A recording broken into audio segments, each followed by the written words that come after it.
How to find the right therapist. This is the second video with the topic of therapy. And one of the most common questions is how to find the right therapist.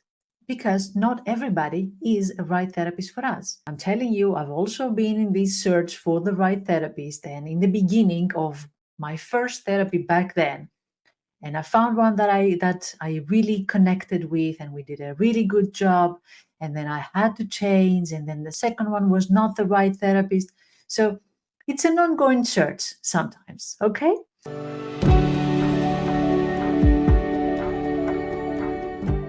In this video, I'm going to cover three topics. The first one is the traps to avoid while searching for a therapist. The second one is the factors to consider on who is going to be the right therapist for you. And the third one is red flags to avoid. When you see these things in a therapist, that means that they are not going to be so helpful to you, to put it in a nice way. All right, let's start with the first one, traps to avoid. Sometimes we take the search for a therapist so seriously that we are looking for the perfect therapist.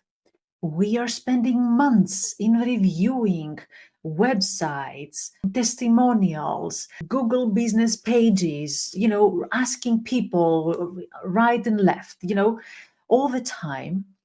And then we end up being stuck in this search for the right therapist without actually getting the help we need. So that's the first thing that we need to consider. Another thing we also do is we are visiting a large amount of therapists, like 5, 10, 15 therapists, and then we sit down in order to make a decision who is the perfect one. It sounds a little bit like window shopping. We're window shopping therapists. So what I would like to say here is that the most important thing is that you don't spend a lot of time searching and postponing your recovery, postponing you feeling better. The most important thing is that you start feeling better, that you have the tools in order to grow in your life and to move out of the struggles and the challenges you are in. Sometimes then we are spending a lot of time searching for the perfect therapist because we're not ready. We are scared of starting therapy. And that is normal. I mean, everybody feels intimidated in the beginning. But now you're aware and you know that sometimes when you are over searching, that can be maybe a way to camouflage the fear you have about starting therapy. So, putting that fear aside, the window shopping is not also helpful because there's no such thing as a perfect therapist, as I said before. Everybody has something. Maybe some of them, all the people that you see, are totally excluded. You don't want to work with them. Definitely not a good match. Good. But when you meet a lot of people and you have only one session or maybe 15 minutes with them, it's going to be very difficult to choose. You're making your life difficult in order to choose and start working on something which is really important. We don't want to do something which is counterproductive to the goal of therapy, which is you feeling better. Everything about therapy is about the therapeutic relationship. So we're aiming at good enough, not at perfect. There's no such thing as a perfect therapist. And knowing that you can make therapy even better when you keep that in mind, that 50% can be having the good therapist, but the other 50% is the therapeutic relationship that you are going to cultivate together with them. The next 50% will come through the therapeutic journey, not from the first session or the first impression you're going to have from them. You're going to work in order to make it perfect. That's what I want to say. All right? Keep that in mind. And don't consume, waste time, money in researching everybody in your network, all the therapists you know in your network. It's not going to work. You just find somebody who's good enough and meets some of the criteria you have, important criteria, and start working with them and work on the relationship together with them. So, and also another thing that I would like to emphasize here is that you don't send somebody else for you. Maybe you're feeling very depressed, very stressed, very burned out.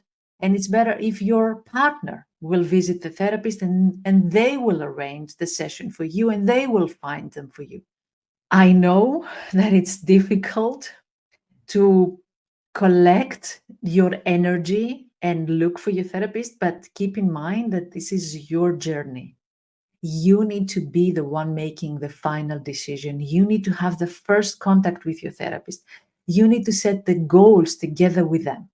Even though it's really difficult, I know, absolutely, I know how difficult, and I have had partners telling me, can we please arrange a session for my partner? I know how difficult it is. However, it means that you are ready. If you're not ready to pick up the phone or go in the first session or arrange the emails and the first session details with your therapist, how are you going to be ready to do more important stuff that will follow? So, your readiness is important, your involvement is important. And of course, as we said before, don't spend all this time searching, window shopping for therapists. You're going to make your life difficult. Your choice is going to be very difficult. We need good enough, not perfect. Let's go to the factors to consider. And we're going to do practical factors, credentials, but also the personality. In regards to practical factors, make a list of what matters to you. For every person, there's something different that matters. For example, what about location? What about the cost that you are ready to invest in order to see results and in order to feel better? Insurance, is it important for you that you get reimbursed? Is it not important? Something also important that I want to say here about insurance is that, of course, we all want, in an ideal world, we would all get money back for our physical health and mental health. Physical health and mental health would be free, actually. Any type of care, healthcare would be free. However, we're far away from that. We have to pay. Maybe your insurance package covers therapy sessions. That can be a gift, but also that can be a trap. And what I mean with a trap, it means that if for you it's very important and you need to get reimbursed, sometimes you have to wait for months. And I've had plenty of people who came to me and said, I am at such a state, mental states, that I cannot wait. I'm scared about what I will do to myself if I wait. So put yourself first. Is that important for you to get reimbursed? Of course, go to your insurance company and arrange it through your general practitioner. Is your mental health state at such a condition that waiting is torturing? Please find somebody now. Maybe private pay, maybe somebody who has a sliding scale. Discuss it with them. Can I get a discount because I'm struggling financially? However, I really want to do the work. I really want to start now. That's why I say insurance can be a gift, but also it can be a trap if we go as the most important thing, being reimbursed, and then we put our mental health second. Your mental health is always first, always comes first. Another thing that we need to check is their availability. Maybe the practitioner that you are contacting, they don't have availability right now, so you need to go on a waiting list. That's also something that you need to ask them. Credentials. It's important to see whether the therapist that you are approaching has the experience to deal with your challenge. If you're struggling with eating disorder, for example, somebody who's stating in their website that they treat anxiety and depression and they have a really nice profile and a very kind personality, but they have never treated eating disorders, that might be a barrier towards you getting the help that you need. So find somebody who has the expertise on that. And that's something that you can ask them from their experience. Do they have experience? Just do this honest question. Don't be afraid of your therapist. It's another human being, and we love being asked questions. Another thing that you can actually see is their credentials in regards to their trainings. If they say that they are trauma informed, what training have they followed so that they can actually be up to date in regards to trauma treatment? Have they done trainings, courses, any kind of modality that they follow that is teaching them tools and techniques in regards to trauma healing? Ask them also that question if they don't mention it on their website or on whatever platform they are. So that's important. And you have every right to ask about that. But be careful. When I say you have every right, I mean it's not an interrogation. Remember that I said in the beginning, it's a therapeutic relationship. You're addressing them with curiosity. You want to make sure that you're going to be treated the way you deserve. But it's not an interrogation. You just don't go there with a bunch of questions without connecting with them. Connect with your therapist. See how you can have a conversation that flows. The last but not least is the personality. It's important. I love somebody who's a therapist who is, casual, relaxed. They have a good sense of humor. I like that personality. Maybe you don't like that. You like a different personality. Check with their personality and see whether there's a good match.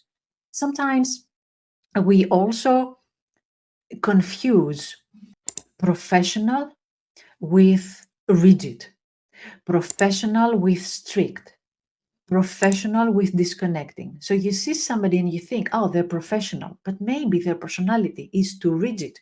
They don't connect with you. They only follow, protocols, and they only follow their routine, and they do what they have in their notes without checking with you. So as we said, we want to be human to human. We don't want to be robots or versus another human being. We want to create a human relationship. So don't confuse somebody who is rigid and doesn't connect with you as somebody who is professional. This is not professional. You can be professional and still be relaxed and casual and connecting with your client. Now, I promised red flags. I'm coming with red flags. What are some things that we need to avoid, or actually something that can alarm us as not very professional?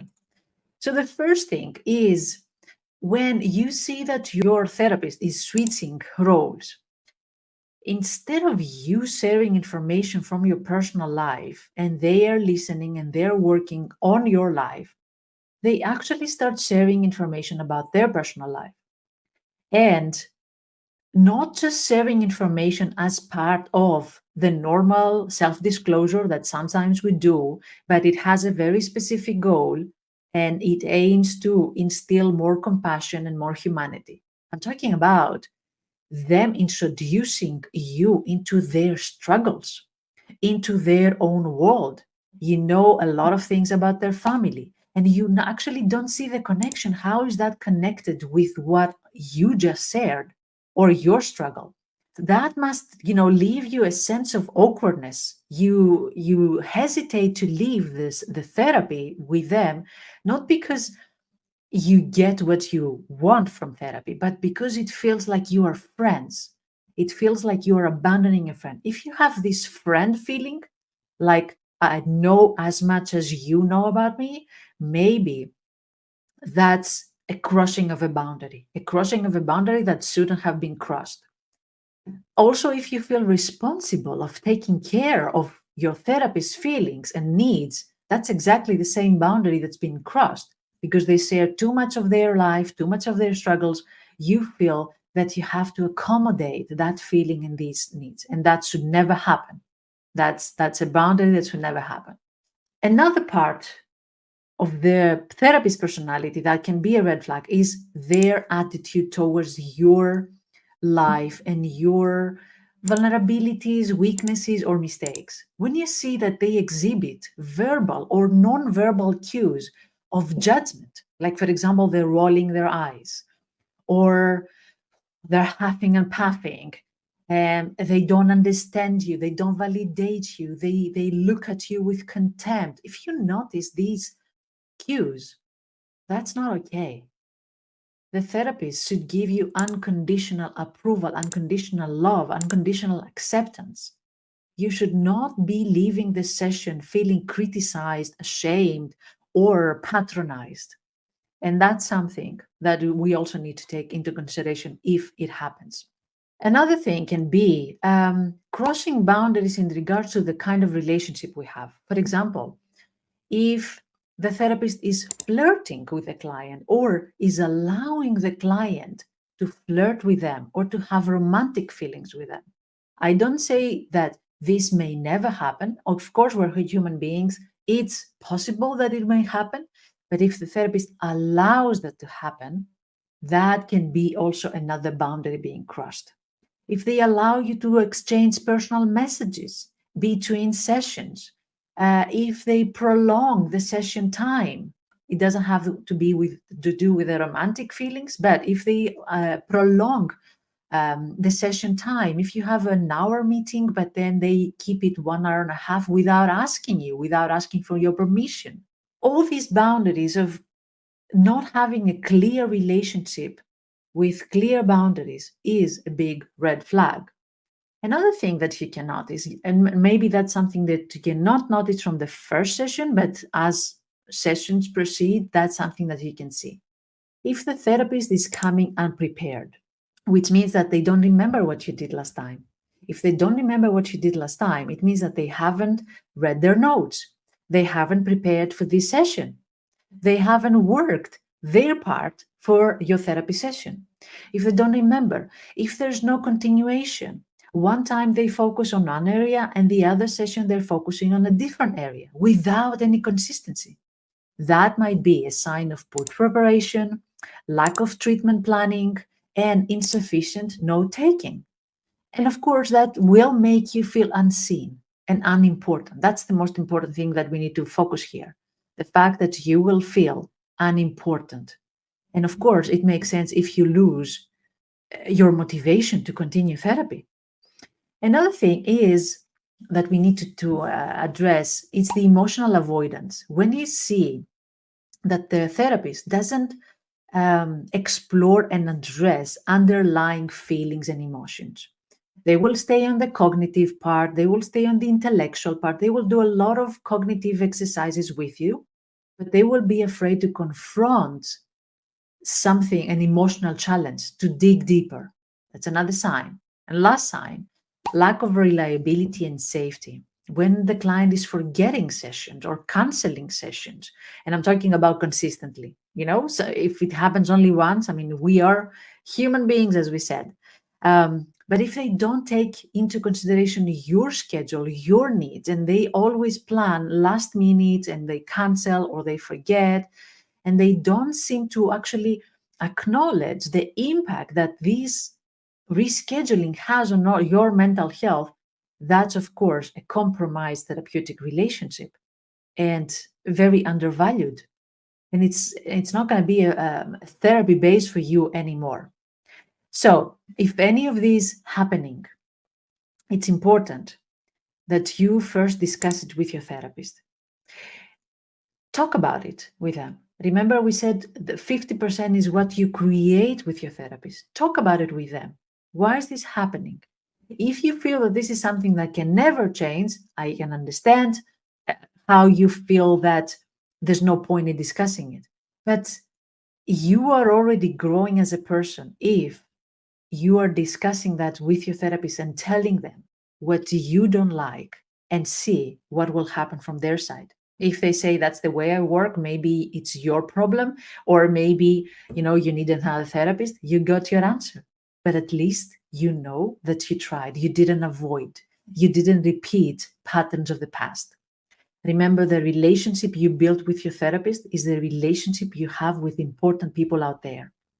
When you change the way you react with your therapist, you will slowly change the way you react with other people. And you will form relationships who are healthy and strong, same way that you are building the relationship with your therapist. And of course, they are helping you build it. It's not your responsibility alone. It's 50-50. They're doing their part and you're doing yours. How was that? Let me know, how did you find this information? Let me know if it helped. And of course, if you need any more information about how to find the right therapist, if you have more questions, put them in the comments below. And of course, if you're looking for a psychologist, the place to be is antiloneliness.com. 20 psychologists, different expertise, different modalities and approaches, but all of them kind, compassionate, and helpful. They are there to help you, give you the tools. They know the tools and they are longing to give them to you and help you build resilience and mental strength, as well as strong relationships. Thank you very much for being here. Looking forward to seeing you next week in the third video about therapy, everything about therapy. Until then, take good care of yourself.